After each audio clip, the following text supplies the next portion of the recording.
Olá, boa tarde.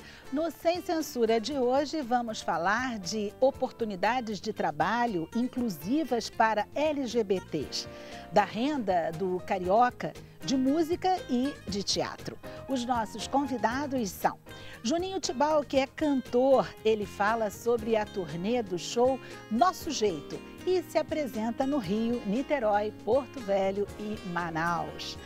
Lucas Pauli Itaboraí é ativista de direitos humanos, gerente de projetos da Micro Rainbow International, ONG que desenvolve ações de empreendedorismo e empregabilidade para pessoas LGBT de baixa renda. Ana Rosa Tesa é autora e diretora teatral. Ela estreia no Rio a premiada peça Nuon, que fala de várias guerras a partir da história do Camboja. E Marcelo Neri é economista da Fundação Getúlio Vargas. Ele fez um levantamento onde mostra a geografia da renda da cidade do Rio de Janeiro. Comigo hoje aqui o produtor de web Bruno Barros, que explica como é que vocês podem participar do Sem Censura. Olá, Bruno. Ei, Cate, boa tarde. O Boa dia tarde. hoje não tá nada facinho, mas a gente vai fazer o programa ficar mais legal, deixar a tarde de você que está em casa mais tranquila, mais agradável. Manda aí uma mensagem pra gente nas redes sociais. Você pode mandar usando a hashtag Sem Censura. Pode ser no Facebook, no Twitter, no Instagram. Tá valendo tudo, mas se você não tem rede social, não tem problema. Você pode mandar um WhatsApp, Cátia. O número é 021 99903 5329. Mandou aí de casa a sua mensagem, ela caiu aqui no meu computador, eu passo para os nossos convidados. É facinho, Cátia. Pois é, você falou que a gente às vezes está numa situação difícil, né? Facinho, mas a gente sempre dá um jeito. Vocês não acham que a gente dá um jeito? O Juninho Tibau diz que dá, não é isso? Com certeza. Não é? Com certeza. Você está lançando seu CD Nosso Jeito. Nosso Jeito. Isso. Esse CD vem com quantas canções? Na verdade é um EP, né? Com 4 canções, mais 2 bônus, né? São 4 inéditas e 2 regravações. Estamos aí, E você preparou uma para a gente abrir aqui o Sem Censura Claro. com muita alegria, não foi? A Vitória Demora Mas Vem, que é uma canção que eu tive a felicidade de escrever, juntamente com meus parceiros Anderson Baiaco e Luiz Café. E foi gravado pelo Diogo Nogueira, o DVD Sou Eu. Aí depois eu tive o prazer de regravá-la no Quintal do Pagodinho. Ah, sim, gente. CD e DVD, antes Quintal do dele Pagodinho. cantar, vamos dizer, ele é sobrinho de Zeca Pagodinho. Né? Que sorte, hein? Não é isso? Salve, Zeca. Salve. Salve, Zeca. Tem até alguns traços, né? O olho, não é isso? Que bom, né? Não é? Ainda bem, né? Vamos ouvir essa música, então? Vambora, agora. Vem pro palco aqui, gente. Os parceiros já estão aqui a toda, pessoal na maior alegria. Vamos cantar já com muito samba, com muita ginga. Vamos começar? Vambora. E lá vou eu, saindo para o batente, antes mesmo do galo cantar, sempre correndo na frente, espero a minha estrela brilhar. Não sou de atrasar nem tão pouco puxar o tapete de ninguém. Nessa vida nada é por acaso, pra quem nasceu predestinado. A vitória demora, mas vem. A vitória demora, mas vem. A vitória demora, mas vem. A vitória demora, mas vem. A vitória demora, mas vem. Guerreiro não foge à luta, eu tô sempre na disputa, em prol de uma amanhã melhor, bem melhor. Pego firme na labuta, malandro é quem escuta bom conselho, pra não ficar na pior. Vou compondo a minha história, guardo em minha memória quem sempre me fez o bem. Aprendi pra ensinar o ensinamento, tudo na vida tem seu tempo, tem. A vitória demora, mas vem. A vitória demora, mas vem. A vitória demora, mas vem. A vitória demora, mas vem. A vitória demora, mas vem. E lá vou eu, saindo para o batente. Antes mesmo do galo cantar, sempre correndo na frente, Tati. Espero a minha estrela brilhar. Não sou de atrasar nem tão pouco puxar o tapete de ninguém. Nessa vida nada é por acaso, pra quem nasceu predestinado. Baixa na palma da mão pra ficar bonito, né? A vitória demora, mas vem. A vitória demora, mas vem. A vitória demora, mas vem. A vitória demora, mas vem. A vitória demora, mas vem. A vitória demora, mas vem. A vitória demora, mas vem. Maravilha! Gente, obrigada. Quem são os seus acompanhantes? Esse aí é uma parte da minha banda, da Máfia da Miçanga. Ah! Diretor musical Isaías Costas, violão. Muito E no bem. cavaquinho, diretamente da Água Santa, Daniel Oliveira. Obrigada, gente. Vocês voltam no final com a gente, porque tem mais apresentação. Juninho, a vitória demora, mas vem. Que música de esperança, hein? É verdade, eu acho que é o que o nosso Brasil está precisando, né? Ter muita esperança, um Brasil melhor. E como é que se chega à vitória? Com muita luta, e com muita honestidade. Sem querer nada de ninguém, só querer o que é nosso. E como é que você faz no seu dia a dia, no seu cotidiano? Como é que você faz para conseguir todo dia estabelecer essa relação com essa vitória que você quer conquistar? Uma vez eu ouvi de um grande poeta chamado Nelson Rufino, que ele disse que a gente só consegue amar o próximo quando a gente respeita. Então eu faço isso na minha vida. Então eu respeito todo mundo e por isso eu amo a todos. Você diz que você faz rodas de samba, que, enfim, Zeca Pagodinho vai também, que vocês reúnem tanta gente. Isso tudo ajuda o músico a prosseguir. Claro, assim, a gente faz uma roda de samba na porta da minha casa mesmo, lá no Irajá. É na porta da minha casa, na rua. A gente fecha um lado do outro da rua, tudo legalmente, tudo legalizado. É tudo legalizado. E a gente ganha com a venda da bebida. E o pessoal que quer botar a barraca lá de comida, a gente só pede que não venda bebida, né? Porque é a única coisa que a gente tem pra gente fazer o evento funcionar, né? E a gente não cobra nada de ninguém. Então todo mundo se dá bem, todo mundo se diverte, todo mundo ganha seu trocado. Eu acho que o ideal é isso, né? É um ajudando o outro, uma mão, a gente forma uma corrente. E quando é que essa roda acontece? Todo segundo domingo do mês. A próxima agora é dia 10 de junho.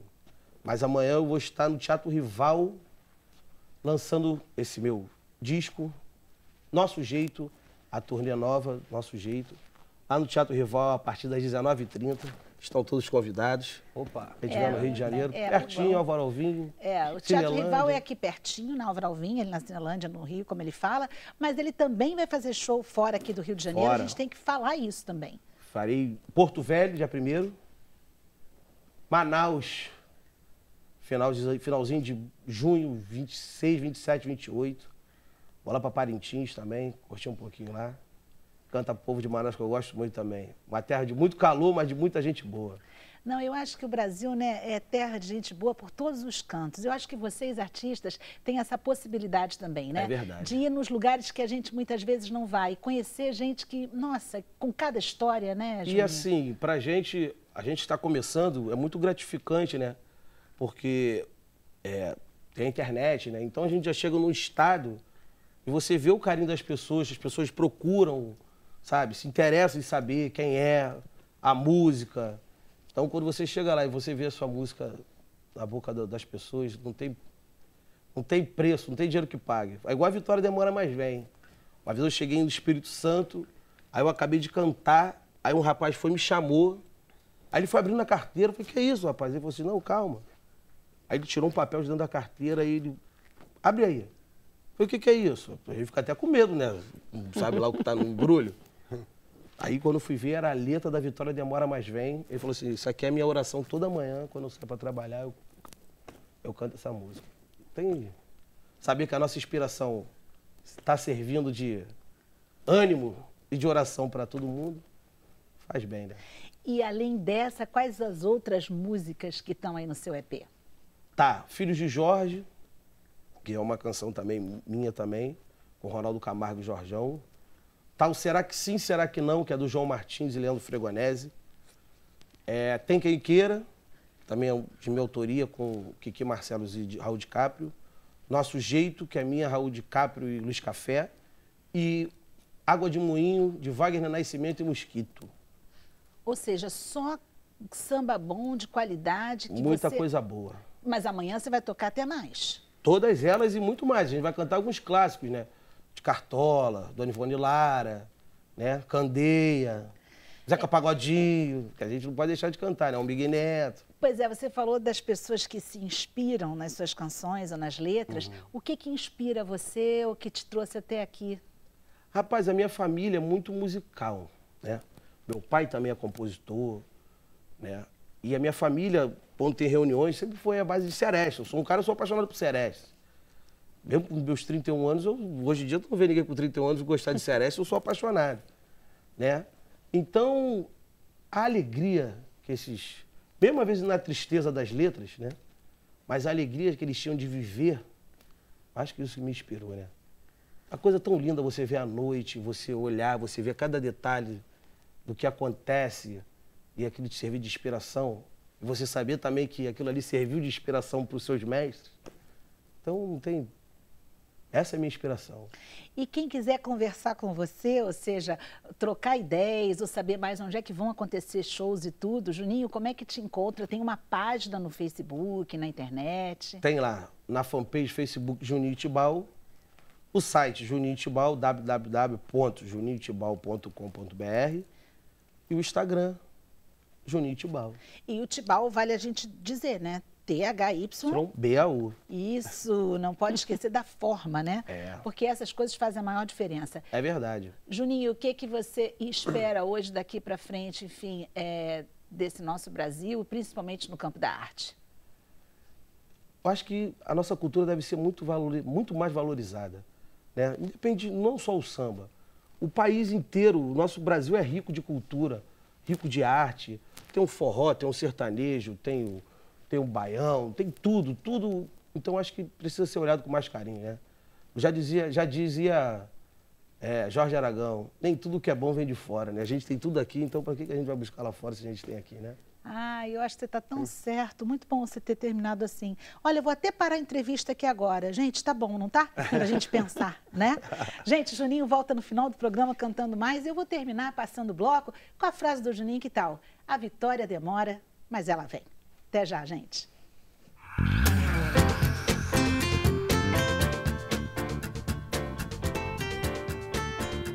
Estamos de volta com o Sem Censura, Bruno Barros. Olha aí, Kátia, recebi uma mensagem aqui do Roberto Cabral Silva, ele é de São Paulo, ele fala que a situação está caótica na cidade de São Paulo. E aproveito para dizer, você quer dizer o que está acontecendo na sua cidade? Manda aí uma mensagem para a gente fala aqui no Sem Censura, conta aí. A Rosana Rocha disse que a voz do Juninho é muito parecida com a do tio, do Zeca. E aí tem uma pergunta do Luan Marques, ele fala assim, o que o Juninho aprendeu com o tio Zeca Pagodinho? Ele é do tipo que dá conselhos profissionais? Ele é um cara muito sério, né? No que ele faz, né? Muito profissional, pelo que muita gente às vezes acha que não é, mas ele é muito profissional. E às vezes ele dá um puxão de orelha, né? Porque ele sabe tudo de todo mundo, né? Então... ele sempre vem falando pra gente seguir sempre no caminho do bem, da verdade e de amor à música. Isso ele tem de sobra, né? Então a gente tem que seguir o conselho. Se deu certo, a gente no time que tá ganhando não se mexe. Então se o conselho veio de quem tá ganhando, então a gente não pode perder, né? Maravilha. Você está falando que o conselho veio de quem está ganhando e fala também do trabalho sério que o Zeca faz. A gente tem tantas pessoas no nosso Brasil realizando trabalhos sérios e hoje a gente tem aqui a presença do Marcelo Neri, que fez um levantamento recentemente, um trabalho seríssimo sobre a renda na cidade do Rio de Janeiro e como é que a gente está, inclusive, em relação ao Brasil e como o Brasil está em relação ao Rio de Janeiro. Boa tarde, Marcelo Neri. Boa tarde. Obrigada pela sua presença. Quais são as primeiras conclusões que vocês tiveram em relação a esse trabalho? Primeiro, eu acho que tem um dado importante do município do Rio, né? Que Rio significa várias coisas, Estado, Grande Rio, município, mas a desigualdade de renda que existe no município do Rio de Janeiro é maior do que a do Brasil inteiro. Tem mais diferenças dentro de uma cidade do que dentro de um país que é muito desigual como o Brasil. Então, quer dizer, normalmente a gente olha para as diferenças de renda onde que as pessoas moram, o que a gente fez é olhar também para onde as pessoas trabalham.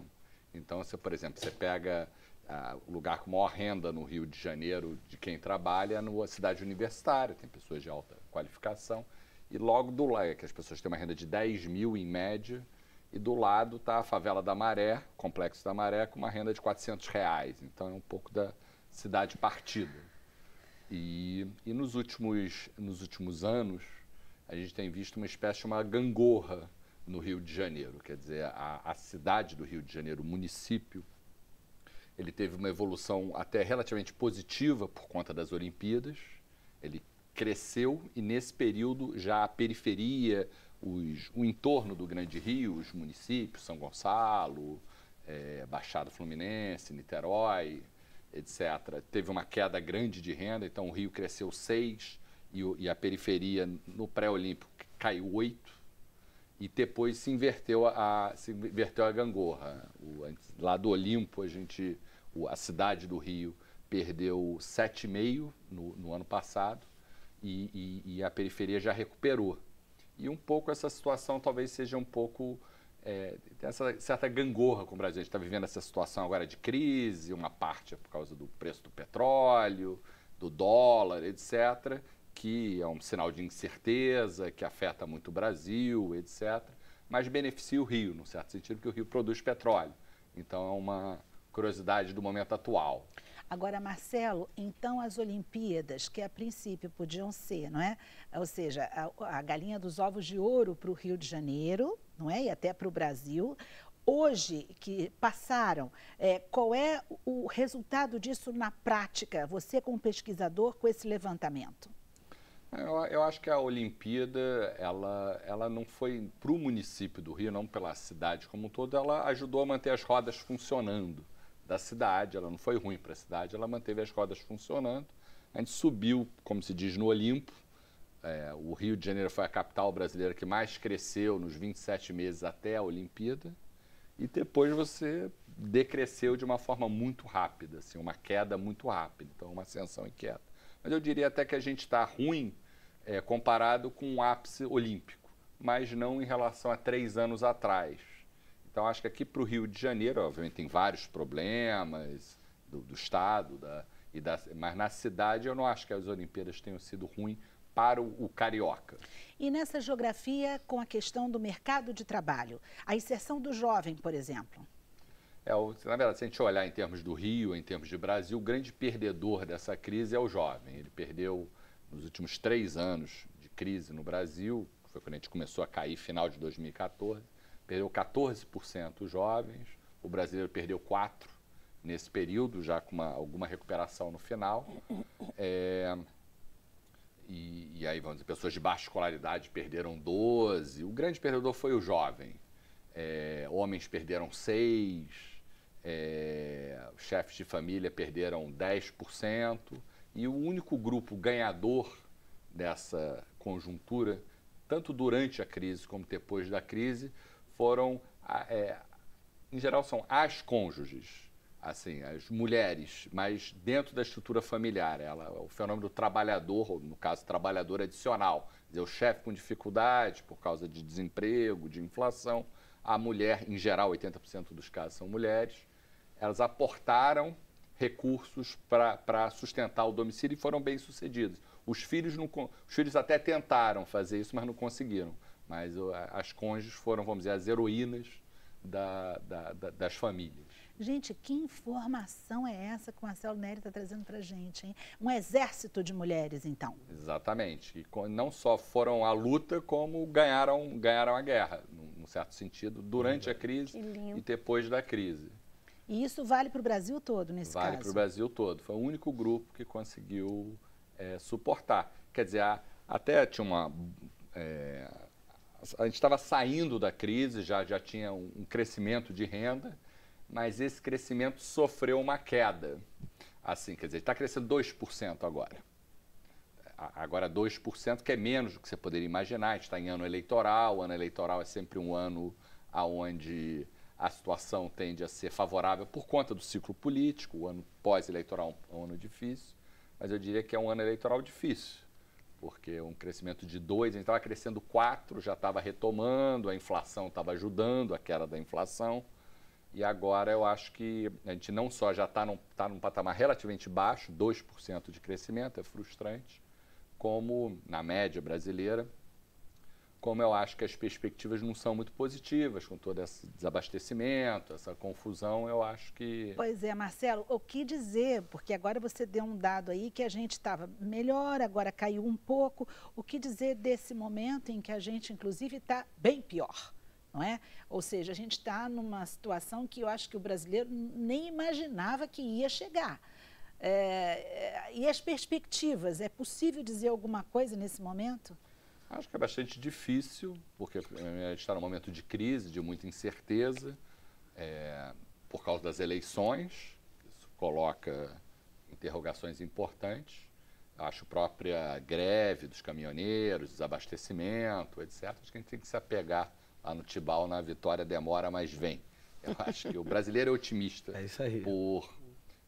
A gente consegue conviver com situações difíceis, como de tempos em tempos, essa é mais uma crise, mas eu diria que a incerteza é bastante alta hoje, acho que fica difícil traçar caminhos, assim. Eu acho que a gente já estava querendo sair da crise e na verdade, a crise como uma onda nos embolou, né? E nesse país desigual, as camadas mais pobres, as menos favorecidas, elas vão sentir mais o impacto dessa crise agora? Haverá aumento de impostos nos alimentos, aqueles aumentos que são camuflados, que a gente paga e a gente não está vendo, Marcelo Neri? Já está sentindo, quer dizer, a desigualdade, quer dizer, se estava vendo algum crescimento de renda, a desigualdade também estava aumentando. A desigualdade no Brasil caiu durante muitos anos seguidos e ela já está há uns 3 anos subindo bastante, ou seja, as pessoas mais pobres já estão pagando um preço maior, assim, vamos dizer, a renda deles caiu mais e agora está crescendo menos do que a dos grupos mais altos. A inflação estava até ajudando, a inflação dos alimentos era uma coisa que jogava a favor do brasileiro, e principalmente do brasileiro de baixa renda, mas eu acho que agora está um momento difícil, mas eu também acho que a gente também não deve olhar só para essa crise, etc. Ela vai ser superada, a gente tem que, vamos dizer, aprender as lições da crise e, de alguma forma, buscar essa união. Acho que no Brasil a gente tem esse problema de coordenar as ações. Eu acho que a gente precisa buscar o nosso norte como nação. Eu acho que é um momento difícil, mas outros tantos já aconteceram. Acho que é uma questão de a gente persistir, fazer boas escolhas. Nesse levantamento que vocês fizeram, que tiveram o Rio de Janeiro como base, mas como você mesmo diz, pode de certa forma até refletir o nosso Brasil. Que outras novidades ou outras experiências vocês obtiveram com resultados e que, por exemplo, chamou a atenção de vocês na pesquisa? Não, tem até um resultado interessante que tem a ver com o trabalho do Lucas. A gente estava vendo assim, porque hoje em dia a população brasileira ela cresce pouco. Antigamente crescia 3,5%, hoje em dia cresce 0,8%. Então é importante, tem certos grupos que crescem mais, vamos dizer, idosos crescem mais, população com nível superior também cresce mais, em função do que houve no passado, etc. E tem um grupo de casais homoafetivos, tanto homens como mulheres, que tem crescido, é o grupo que tem crescido mais. É um grupo pequeno, até porque tem um problema de autorreportagem, mas cresceu em 5 anos 170%, que é bem mais do que cresce a população. é um grupo que tem uma renda alta, tem uma escolaridade alta, uma renda 65% maior do que os casais héteros, e tem menos filhos, etc. É um segmento dos casais, que talvez não esteja ligado às ações dele, mas eu acho que, quer dizer, o Brasil é um país muito grande, muito desigual, muito diverso, cheio de riquezas, de problemas, e acho que é importante olhar esses nuances, né? Essas diferenças, essa diversidade. Agora, Marcelo Neri, vai aqui uma pergunta que eu não posso deixar de fazer. Há luz no fim do túnel? Eu acho que sim, sempre há luz. Não sei se a gente está enxergando ela. Ela está lá, ela uma hora vai lá. aparecer. A gente tem que seguir, porque uma hora ela vai começar a aparecer e esperamos que não seja um trem vindo na direção oposta. Ou um caminhão. Também, um caminhão, né? Exatamente. Porque é coisa, assim, é um sentimento, né, que toma conta das pessoas e que, às vezes, causa uma certa tristeza, uma certa angústia. Parece que isso não vai acabar nunca, né, Marcelo Neri? Então, por isso a minha pergunta para você, como especialista e uma pessoa que já passou por tantas outras experiências e também de pesquisa, na verdade, os números podem melhorar? A única vantagem de você estar numa situação ruim como a gente está agora é que você qualquer pode coisa melhorar. Assim, a situação está difícil, mas eu acho que a gente tem que fazer o dever de casa, a gente tem que se organizar enquanto sociedade, buscar o bem comum. Acho que talvez no Brasil, acho que a gente é positivo, talvez a gente busque as vitórias individuais, mas eu acho que a música dele fala um pouco das vitórias coletivas, assim, da solidariedade. Eu acho que o Brasil é um país onde a gente tem grandes problemas de coordenação, sei lá, inflação alta, a gente já viveu esse inferno inflacionário, muita desigualdade, muita violência, no meio de uma população doce, cheia de virtudes, mas é um pouco os dois lados.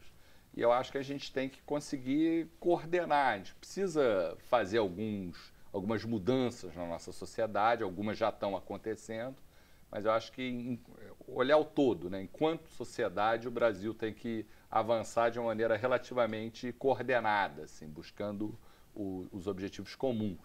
E acho que a gente já avançou bastante também, a gente não perdeu tudo, acho que é importante também deixar essa mensagem.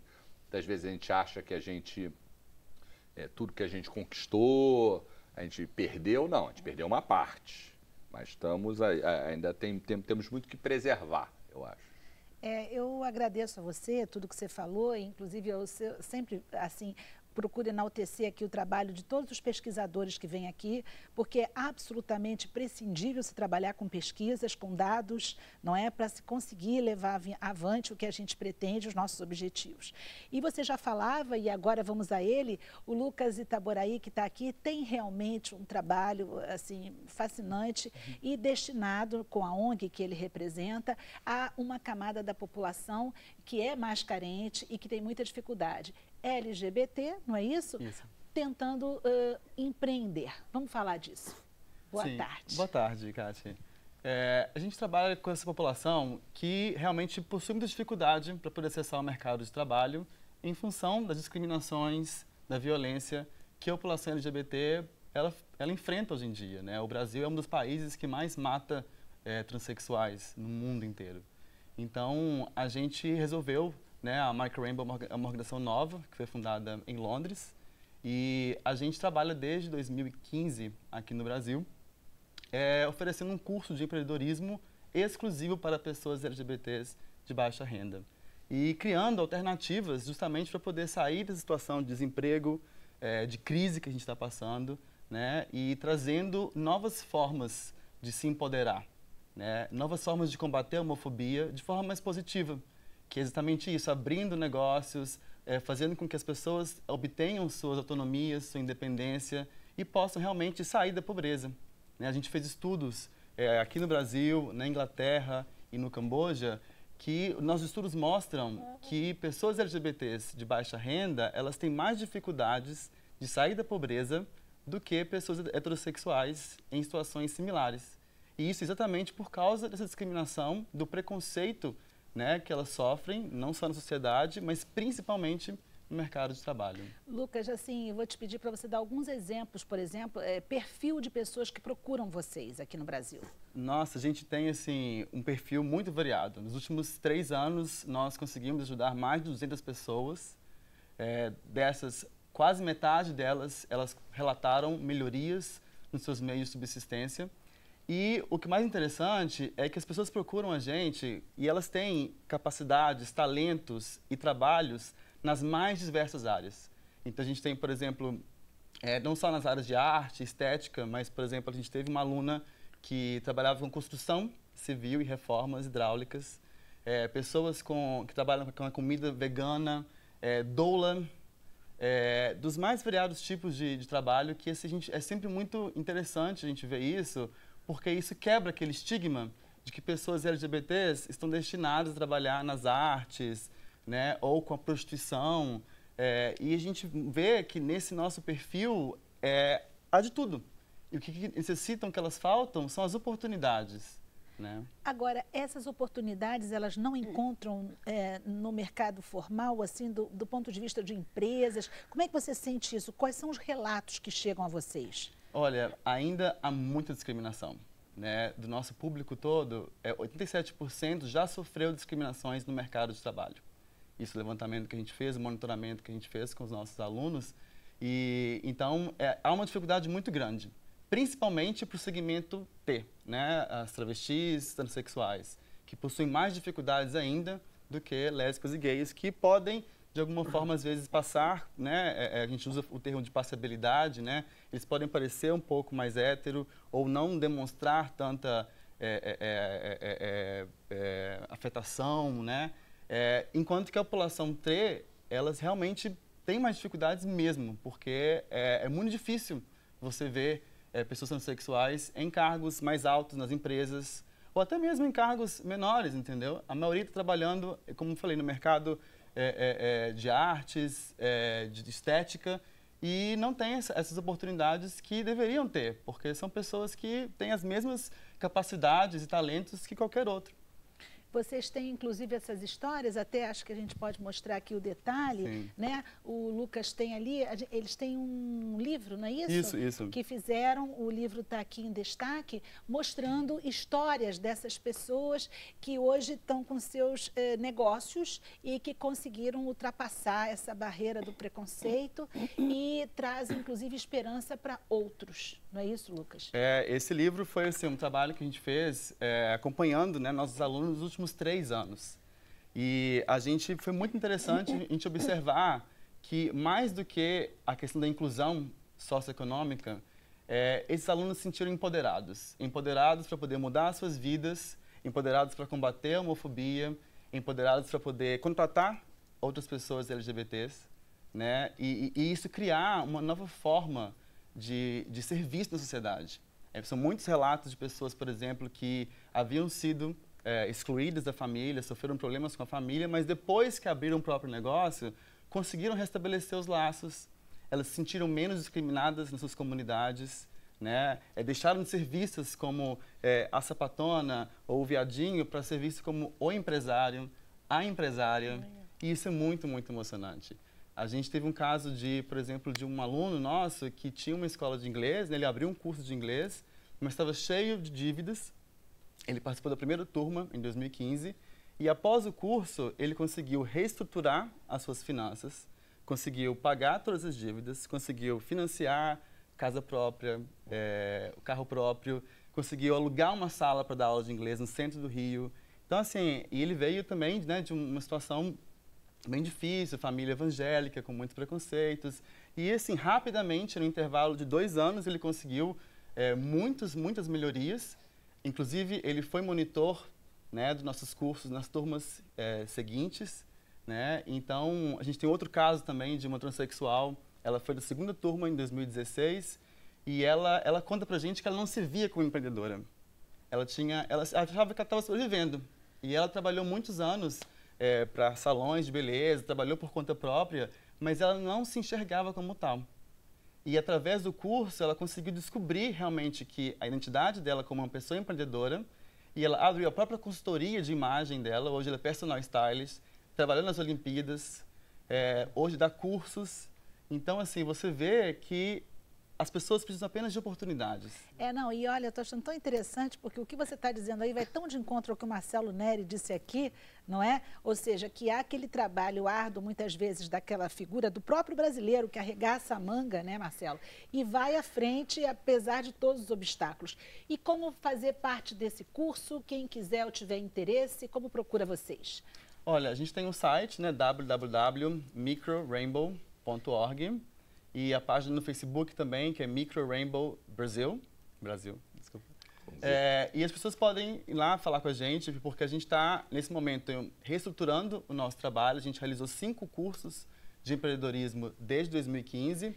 Esses cursos são pagos, são gratuitos? São gratuitos. Oba! A gente, né, por ser uma ONG e por trabalhar com essa população, tudo que a gente faz é gratuito. Todos os serviços, os cursos, encaminhamentos para qualificação profissional, a gente faz tudo isso gratuitamente.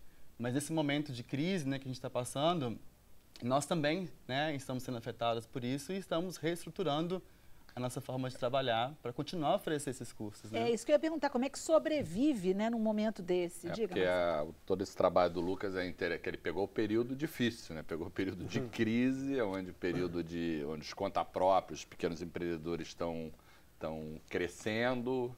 Então, e eu acho que esse trabalho contra a discriminação LGBT deve ser muito mais duro na baixa renda, na faixa que vocês atuam. Acho que na renda mais alta existe já uma maior abertura, acho eu, assim, educação mais alta. Então, realmente é um trabalho bem na dificuldade. E o apoio também, né? O apoio familiar é muito importante, né? E a gente percebe que muitas pessoas, muitos dos nossos alunos, tiveram muita dificuldade de ter o apoio da família, né? E de ter uma rede de apoio também, né? Acho que assim, outras pessoas heterossexuais, normalmente, que não sofreram esse tipo de discriminação, né?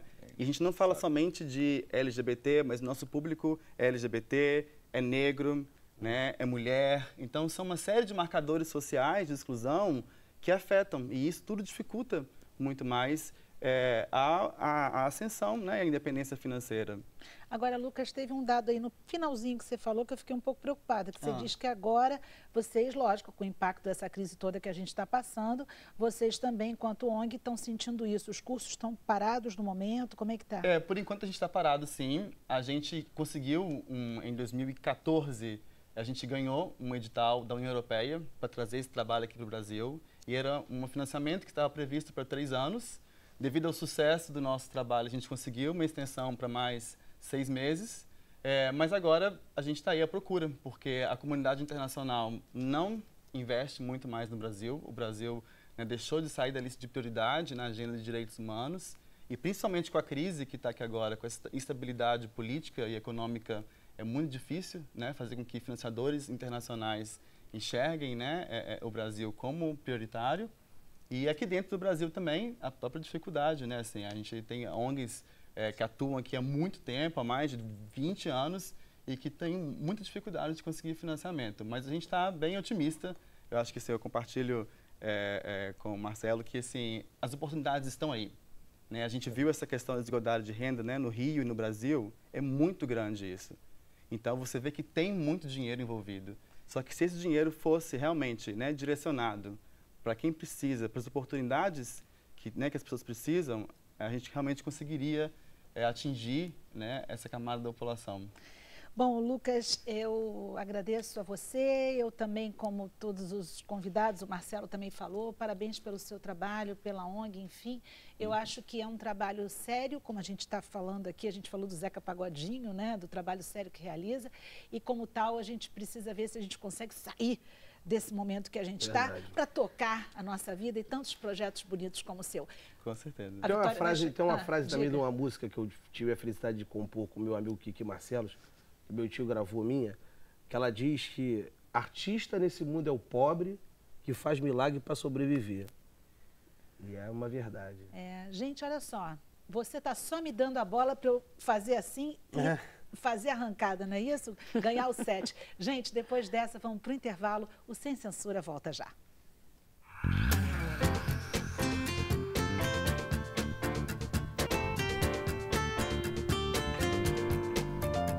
Estamos estamos de volta com o Sem Censura e com os comentários e perguntas de vocês. Bruno Barros. Olha aí, Kátia, eu havia pedido que falasse como que está a situação nas suas cidades. A Rosângela de Fátima Cabral, ela diz que Joinville e Santa Catarina ainda estão acontecendo as manifestações a favor da greve ou paralisação dos caminhoneiros. Aí tem uma pergunta para o Lucas, que é do Fernando Lousada. O que uma pessoa que foi vítima de LGBTfobia no trabalho pode fazer para denunciar? Bom, a gente ainda no Brasil, ele é um dos países, né, que tem várias leis, né, inclusive leis que proíbem discriminação no local de trabalho. Então, eles têm que denunciar esse tipo de discriminação, sim, esse tipo de exclusão, porque isso está... A maioria dos estados brasileiros, eles têm cláusulas, né, as leis estaduais, que proíbem qualquer tipo de discriminação por orientação sexual no local de trabalho. E tem uma pergunta do Paulo César aqui, ele diz assim, pergunta aí para o Lucas se agora que os transgêneros, né, tem a decisão do STF, que eles podem ir lá conseguir identidade diretamente no cartório. Se isso ficar mais fácil para se inserir no mercado de trabalho? Não fica. Porque a gente tem que mudar um pouco a mentalidade, não um pouco, muito, a mentalidade das empresas, dos empregadores, que ainda assim tem muita discriminação. E você não vê, por exemplo, pessoas transexuais... Falta representatividade. Falta representatividade, muita. O nome social é uma vitória, né? Assim, com certeza, isso é um avanço muito grande, mas eu acho que isso não tem um impacto diretamente no mercado de trabalho. Maravilha. Que pena, né, Lucas? Porque deveria ser algo além, né? Que seria importante, né? A identidade, a identificação de alguém. E a gente falou aqui com o Lucas há pouco tempo e ele até relatava que um dos trabalhos da ONG dele é no Camboja. E a gente tem, por coincidência, a Ana Tesa, que está com uma peça de teatro aqui no Rio de Janeiro, estreando, e que fala exatamente dessa história da guerra, a partir da guerra do Camboja. Não é isso, Ana? Exatamente. Boa tarde. Tudo bom? Tudo bem, Ana. Olha, a gente veio de Curitiba agora com... Tudo que foi falado aqui é engraçado, né? O ser humano, a gente circula em torno das questões humanas, né? Então, a gente falou sobre esperança, né? Nesse teu samba tão bonito. Falou sobre a diferença enorme social que o país vive. Falou sobre preconceito, sobre a dificuldade que a gente tem com um país que é pouco educado, né? E o preconceito vem realmente da falta de sensibilização e educação. Quando eu falo de educação, não estou falando da educação formal só, estou falando esse olhar generoso para com o outro, né? Que é parte formação, é onde a gente aprende isso. E a Guerra do Camboja é um exemplo, é um lugar onde a gente consegue enxergar a perda dos valores mais profundos, e mais delicados que o ser humano conseguiu conquistar ao longo da sua história, desse enorme tempo de história, né? Nada que a gente tem como legado, como a ideia de liberdade, a ideia de educação, de transmissão de conhecimento, a ideia da construção de um patrimônio simbólico através da arte, da música, do teatro, das representações artísticas.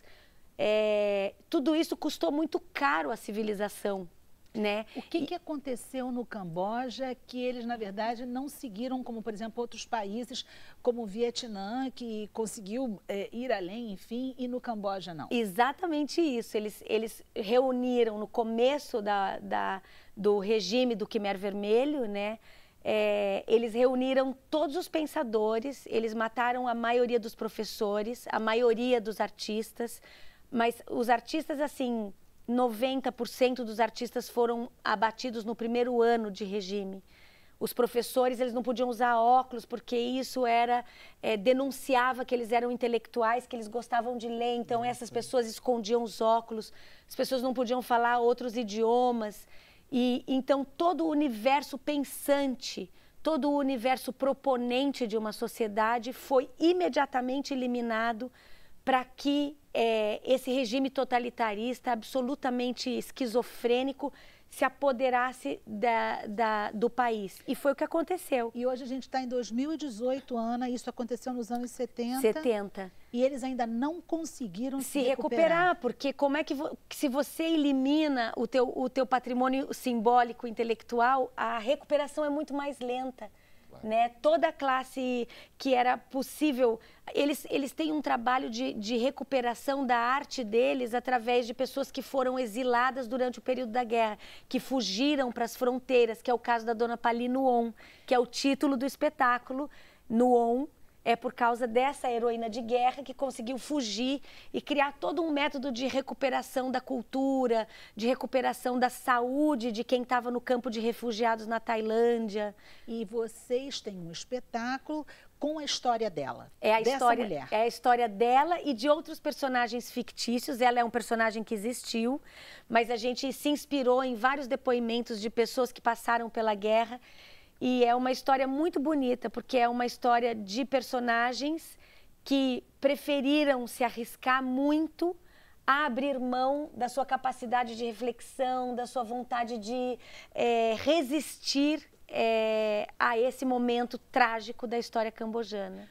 Ana, a gente tem um trechinho da peça. Vamos ver? Vamos lá. Vamos lá. Olha.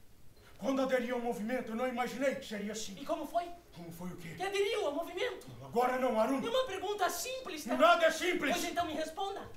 Pedir calma, Bobá, é o mesmo que pedir água ao deserto. A pressa se dá pela ocasião. Logo seremos interrompidos por um desses abutres, que nos rondam sem sequer desconfiar de sua inutilidade. Isso não sabem sequer ao que servem. Servem ao Ankar. Ankar? O que é o Ankar? Uma sombra que oculta seres que não querem ser vistos.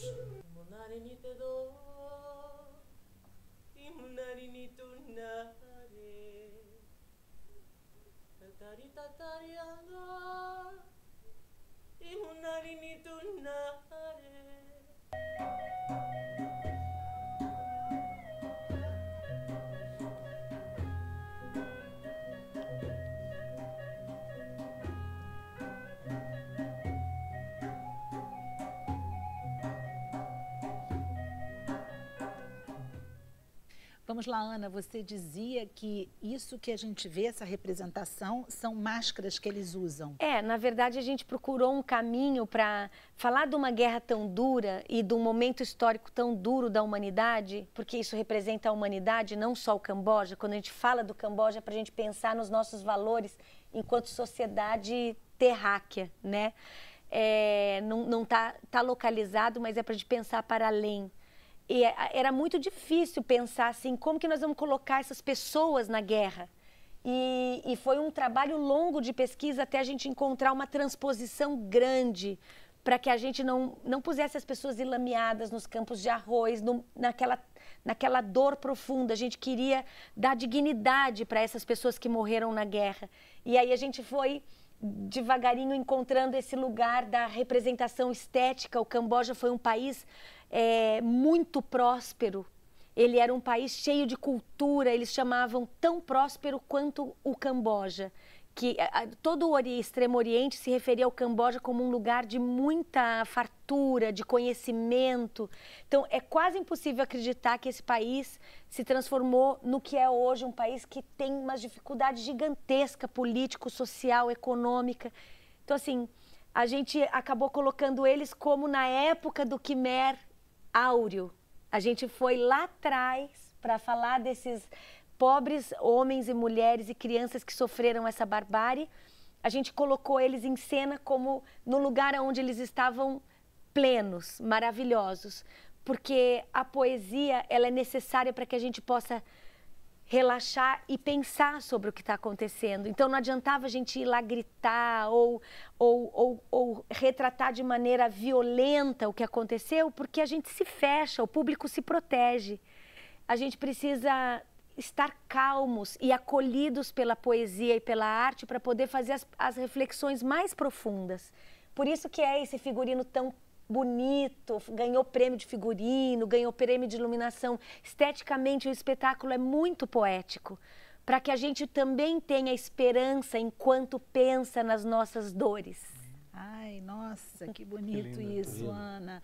Gente, Ana é sobrinha de Cristóvão Tesa. Hoje somos os sobrinhos, né? Os sobrinhos estão no programa hoje. Não falei isso porque você agora falou de uma forma tão poética e me lembrou o próprio Cristóvão. Puxa, né? que bom. Não é? Ana, quem é que está com você nesse espetáculo? Olha, eu tenho uma sorte muito grande. Eu trabalho com uma parte da minha família, as minhas 2 filhas trabalham comigo, a Laura Tesa faz produção. A Helena Tesa está em cena, acabou de vir para o Rio fazer hoje, é dia de rock do Vilela, está voltando agora com o nosso espetáculo, então, 2ª temporada dela no Ipanema, no Teatro Ipanema. Regina Bastos, uma grande atriz paranaense, ela odeia que eu fale isso, mas o que podemos fazer se é a realidade? Ela é uma atriz maravilhosa, Janine de Campos, Marcelo Rodrigues, 2 músicos lindos, Matheus Ferrari e Breno Montserrat, Beto Bruel na Luz, né, um nome da luz nacional. Que mais, gente? É tanta gente. Mozart Machado. A gente é uma equipe de 13 pessoas de Curitiba aqui. Então... Ana, olha só, o nosso carinho para o pessoal de Curitiba, o carinho para vocês no Teatro Ipanema, não é isso? Isso, Teatro Ipanema, às 8h30, sábado, nossa estreia. Ok. Muito sucesso para você, uma grande vitória. Não é obrigada, isso, obrigada. E vamos terminar esse programa com a vitória que a gente começou? Vamos agora. lá, Juninho. Agora, Juninho, os parceiros já estão lá no palco. Eu aproveito para me despedir de todos vocês que estão aqui. Obrigada aos nossos convidados no nosso programa. A gente ainda vai ficar mais um pouquinho no Facebook, mais uns 15 minutinhos, e terminamos aqui na TV com vocês. Ótima noite para vocês hoje. Amanhã nós estamos de volta às 5h30 da tarde. Obrigada pela audiência. Tchau. Tem quem queira, busca do trabalho novo. Taca fogo.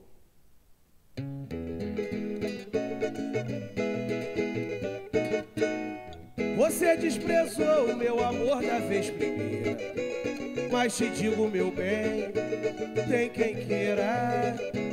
Mas te digo, meu bem, tem quem queira. Depois não me venha com choradeira. Eu a velho e você querendo brincar. Se não cuida do que é seu, tem sempre alguém pra cuidar. Cuidado com a volta que o mundo dá. Tem quem queira, meu bem, meu chamego. Tem quem queira, meu bem, cafuné. Tem quem queira, meu bem, ser meu dengo. Tem quem sabe, meu bem, o que quer. Mas você desprezou o meu amor da vez primeira. Mas te digo, meu bem, Cátia, tem quem queira. Mas te digo, meu bem, o que, gente?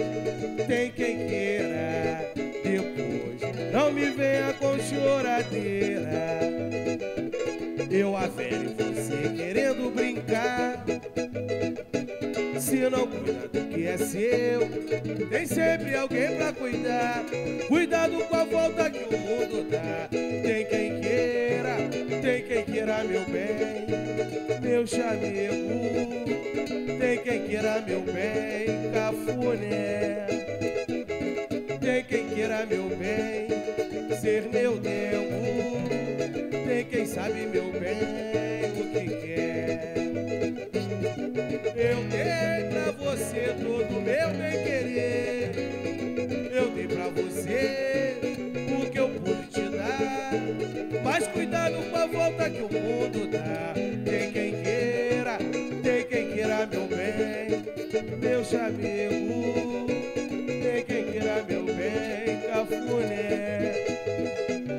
Tem quem queira, meu bem, ser meu dengo. Tem quem sabe, meu bem, o que quer. Mas você desprezou meu amor da vez primeira. Mas te digo, meu bem, tem quem queira. Opa! Obrigado. Obrigada, Juninho. Que prazer, hein? Todo Meninos, muito obrigada. Vocês são nota 10, animaram todo mundo aqui. Imagina nos shows, né? Sessão começo. Tem quem queira. Tem quem queira. Não é isso? É Ainda lógico. bem, né? Graças a Deus, né? Todo mundo quer essa música. Olha, eu estava quase levantando aqui, o pessoal aqui também. Ana também estava, né, Ana? Mas é lindo demais, gente. Não é bom a demais arte que ouvir. você fala, né, Ana? É É a arte que você comentou aqui. Bruno Barros, o que o pessoal em casa está comentando? Olha aí, a Soraya Tagana chegou agora no finalzinho do programa e ela falou assim, nossa, eu perdi tudo isso, cheguei agora. Chegou agora, mas tem mais 15 minutinhos ainda, fica aí com a gente. E também, Soraya, você pode ver, se você tiver tempo, fica a íntegra do programa na página do Facebook. Então, se você tiver um tempinho mais tarde, você pode assistir. E aí tem a Rosemary, de Belfort Roxo, diz que ama a conexão que a Kátia faz com os convidados. O elogio foi maravilhoso, ela só tocou. Ai, obrigada. Vanessa Lemos, ela diz assim, tem quem queira, é ótimo para uma fossa. E aí a pergunta, a fossa inspira? Claro. Já fez música da fossa? Jamais, sempre. Sempre. Tem o meu tio contou a história de um cara que tinha um estúdiozinho aqui, que eles iam gravar as músicas dele, né? Aí o cara falava pra ele assim, o dia que você ganhar dinheiro, você não vai compor mais. Mas por quê? O compositor tem que estar sofrendo, não é tem que mandar embora, tem que deixar ele na rua, e é verdade. Lupicínio Rodrigues, O quê, Cartola. rapaz? Cartola. Lupicínio, então... Pô, Aquele ali gostava de uma só. demais. Mas a dor é o remédio. A dor é uma gota de esperança, né, para um mundo melhor, né? É verdade. Os orientais, e a gente se inspirou nessa frase para fazer o nosso trabalho, eles dizem que contra a dor, só a beleza. É verdade. Ai, que bonito. É tão bonito, isso, né? Isso é muito oriental. E quando a gente foi pesquisar para falar sobre esse Camboja dolorido, eu dizia, a gente não pode jogar um balde de desesperança no nosso país, porque o nosso país já está passando por um momento tão difícil. E aí a gente começou a procurar esse caminho e aí a gente achou essa frase, contra a dor, só a beleza. Eu falei, então é com beleza que a gente vai abordar esse tema duro. É na dor que a gente aprende, né? Não, e é por isso também que quando eu perguntava sobre a luz no fim do túnel, o Marcelo Neri foi otimista, ele foi. E ele disse, olha, tá ali, vamos caminhando, né? E com a arte que a gente tem aqui, trabalhos como o do Lucas, o Marcelo mesmo enalteceu isso, é possível, né, Marcelo? Isso é uma coisa que a gente precisa acreditar. Precisa acreditar, mas eu acho que também é importante aprender com essas experiências trágicas que são nossas, são da humanidade. A gente acha que o que a gente tem, né, é garantido, né? A gente não tem nada garantido. O que a gente ganhou como humanidade, a gente tem que querer preservar. A ideia de solidariedade, a ideia de amor, o que o Lucas faz que é lindo, né? Essa coisa de juntar as pessoas que precisam para discutir como é que a gente sai dos nossos problemas juntos. Sim. E aproveitando a questão da conexão, né, e da dor, né, no nosso curso, por exemplo, a gente tem alunos que chegam lá com muitas histórias assim de sofrimento, de violência mesmo, de muita dor. E eles conseguem, a partir, né, do empreendedorismo, a partir do seu próprio negócio, criar alternativas para poder sair dessa dor e resistir. Eu acho que isso é muito É a questão do aprendizado. É a questão do que se aprende em relação a determinada situação, né? É verdade. Não é isso, Juninho? Bruno Barros.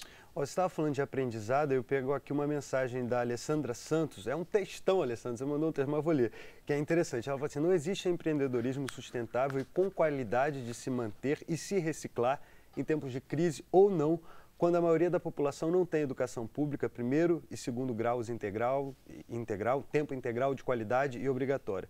Quando todos tivermos o domínio das ferramentas intelectuais do ensino fundamental e básico, todo o resto assimila-se, recicla-se e cria-se e recria-se. Mais fácil para todos e não só para alguns. Quer comentar? Não, acho que educação é fundamental, cultura, como foi falado, é fundamental, que não é só a educação de cada um, é uma coisa que é de todos. A cultura é algo que pertence a um lugar, né? E tem a questão da cultura empreendedora, uma cultura empreendedora que quer ganhar dinheiro, quer fazer negócio, etc., mas com valores, solidariedade, etc. Eu acho que, na verdade, o empreendedorismo no Brasil é uma grande rede de proteção social. Quer dizer, muitas vezes o empreendedor vira empreendedor por necessidade, não quer dizer que ele não possa subir, mas é um pouco parte da nossa montanha-russa. Né? E aqui falta também educação financeira, né? Nas escolas, o brasileiro não é muito acostumado a lidar com dinheiro, não. Eu acho que o brasileiro, ele tem, acho que...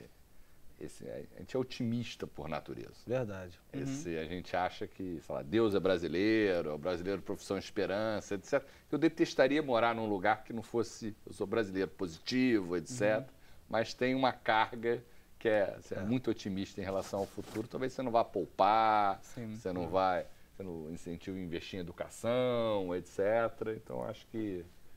O brasileiro tem você aquela acha que coisa sempre de você vai conseguir com um jeitinho melhorar. Vai ter um problema aqui, mas eu vou conseguir dar um jeitinho ali, vai melhorar. Você acha que a tua vida tá boa, mas o país não tá bem, assim, mas aí eu tô bem. No futuro, então, ninguém segura. Né? Bruno, eu costumo falar assim, que conhecimento é poder, né? E um dos pilares do nosso curso é a educação financeira. É um dos módulos que a gente ensina. Porque não tem como a gente poder falar sobre empreendedorismo se as pessoas não tiverem essa educação financeira das próprias despesas, né? Uma questão mais pessoal para partir depois para os negócios. E assim, isso é claro, a gente não aprende isso nas escolas, as pessoas não ensinam como lidar com dinheiro, né? Eu acho que isso ainda é uma questão muito a se avançar ainda no nosso sistema de ensino do nosso país. E eu também vou entrar aqui com uma questão, quer dizer, é muito legal a gente ter o empreendedorismo, nossa, é fascinante, mas, gente, a carga de impostos também no nosso Brasil, para quem quer começar ou abrir um negócio, ai, gente, não leva mal, às vezes desestimula. Quando a pessoa começa a fazer um levantamento e vê o que tem que pagar ou as coisas que tem que realizar para poder empreender. Burocracia isso, às vezes, danada. É uma burocracia. A burocracia não é o imposto, a burocracia é maior, é horrível. A burocracia. Assim, não facilitam nada, né? Você já está tendo que tomar uma atitude guerreira de se colocar, de abrir um negócio, dá insegurança, aí você chega lá, começam a emperrar com papelada, com coisa, com mil... É difícil, fica... Para o microempreendedor, isso facilitou um pouco nos últimos anos, né? Com a MEI, né? Então, hoje é mais fácil, muito fácil você poder abrir um próprio negócio, desde que ele seja pequeno mesmo, micro, mas é muito fácil você conseguir abrir um negócio, os impostos são relativamente pequenos, menores, mas ainda assim, se você quer se expandir, né? Realmente a burocracia e os impostos realmente são muito altos. Quanto tempo, em média, para abrir uma empresa aqui no Brasil? Não, eu não sei de cabeça, mas é um dos tempos, é muito difícil abrir e fechar uma empresa também. Mais difícil ainda, se você mudar o negócio, etc. É dos piores ambientes de negócio que tem, abertura e fechamento. Existem algumas ações que estão procurando melhorar isso, você, em vez de você ter que fazer várias declarações, etc., em cartórios, etc., você simplifica o passo. Assim. Para o microempreendedor é bem rápido, de 1 a 2 meses. Mas é bem rápido. Isso não é rápido. É porque a gente está acostumado com tudo tão demorado, que 2 meses ficou rápido. Isso não é rápido. Eu Irajá lá. Olha só, o Juninho está dizendo que criou o quê, Juninho? Não, quando criança no Irajá lá, tinha um senhorzinho, bem senhor já. Ele passava, todo final de semana ele passava vendo quebra-queixo. Ele vinha com um tabuleiro na cabeça e os pés, né, do tabuleiro. Era um quebra-queixo maravilhoso. Aí meu pai falou assim, rapaz, esse cara não tá vendendo. Eu falei assim, ué, tu conhece ele? Ele falou assim, ele vendia isso na minha infância, cara. Eu falei, sério, pai? Ele criou os filhos dele todos com a venda do quebra-queixo. Os filhos dele se estudaram, se formaram e ele continuou naquilo ali. Hoje em dia deve ter morrido, já que eu com criança já estava mais para lá do que para cá. Né? Mas eu estava... Agora a gente tem a Avelola, Espaço de Criação, que é a nossa trupe. A gente, sempre que apresenta o espetáculo, no final do espetáculo ou no começo do espetáculo em geral, eu converso com a plateia. E a gente falando de esperança, desse fim de túnel, e que é tão importante a gente se manter nesse lugar. Eu tenho dito para as pessoas, olha, saiam dessa coisa de estar só nas redes sociais, debatendo as coisas só através de um computador. venham para o teatro de novo, se encontrem nas ONGs, vão na roda de samba, se encontrem, porque o brasileiro é otimista e quando a gente se encontra, a gente consegue encontrar soluções também, olhando no olho um do outro, né? Isso tem sido uma coisa que eu tenho dito muito, em momentos de crise, não se afastem, né? A tendência da gente é se encolher, é se isolar, é um momento tão importante, o teatro... Outro dia eu ouvi a Fernanda Montenegro ela falando, pessoas do teatro resistam, porque o teatro está difícil, né? As pessoas não querem ir lá. E eu digo que esse é um momento onde a gente tem que ir. Sim. Se arriscar e ir. E se arriscar e ir lá ouvir o que o outro tem a dizer. No final do espetáculo, ficar mais um pouco, ouvir o que a plateia está falando, comentar com o cara da fila. No samba... nas escolas, nas aulas, nos cursos, é o momento da gente resistir se encontrando. Sim, né? eu li recentemente alguns cientistas políticos e econômicos que fazem análise dessa crise do neoliberalismo, uma crise que é mundial, e eles falam que a saída é a colaboração, é a cooperação. Que a gente só vai conseguir mudar isso, né, quando a gente acabar com essa questão da economia avassaladora, do capitalismo, né, selvagem, a gente começar a pensar em redes, em apoio mútuo. Em redes e no coletivo. Mas um coletivo, como a Ana falou também, o coletivo do encontrar, do olho no olho, do dizer para aquela pessoa que está do seu lado. Porque, gente, com certeza, mensagens às vezes por WhatsApp, por Facebook, às vezes elas não traduzem o que você realmente queria dizer. Às vezes o outro recebe de uma maneira, ele não te viu, ele não viu a tua expressão, ele não viu a forma como você falou. E aí, às vezes, vai gerar um conflito desnecessário. Então, Ana, vamos nos encontrar, não é isso? Nos encontrar mais assim como a gente está fazendo aqui. Bruno Barros, para encerrar o programa, tem algum comentário, alguma coisa? Você falou de encontro, então estou querendo saber aqui onde é que é a roda de samba do Juninho. Endereço, horário... Irajá, Rua Marinho Pessoa, número 20, Irajá. Quando que vai ser? Dia 10 de junho. E amanhã estarei no Rival, né? No Rival às 8 da noite, 19h30. 19h30. Mas não tem errado. Subiu a Rua do Pan de Irajá, a referência é o Pan e o cemitério. Mas o cemitério é pra lá, o Pan é pra cá. Vai pelo Pan que é melhor. Pra garantir, né? Subiu a Rua do Pan de Irajá, quinta direita. Maravilha. Gente, olha só, muito obrigada pelo humor, Juninho, pelas músicas, pela arte. Ana, obrigada, sucesso pro seu espetáculo, obrigada pelo carinho, pela história que você trouxe hoje aqui pra gente do Camboja. Lucas, parabéns mais uma vez, muito sucesso, que você consiga com a ONG seguir, né, e vocês todos da equipe, para dar mais chances para esse grupo que tanto precisa. Marcelo Neri, obrigada por todas as informações, pela pesquisa e pelo trabalho que vocês realizam. Bruno Barros, mais uma vez, foi um prazer, né? Prazer, sou seu fã, Cátia Navarro. Eu também, a dupla que é fã um do outro. Gente, obrigada a vocês que ficaram com a gente até agora aqui no Facebook. A equipe do Sem Censura agradece e espera vocês amanhã também. Tchau!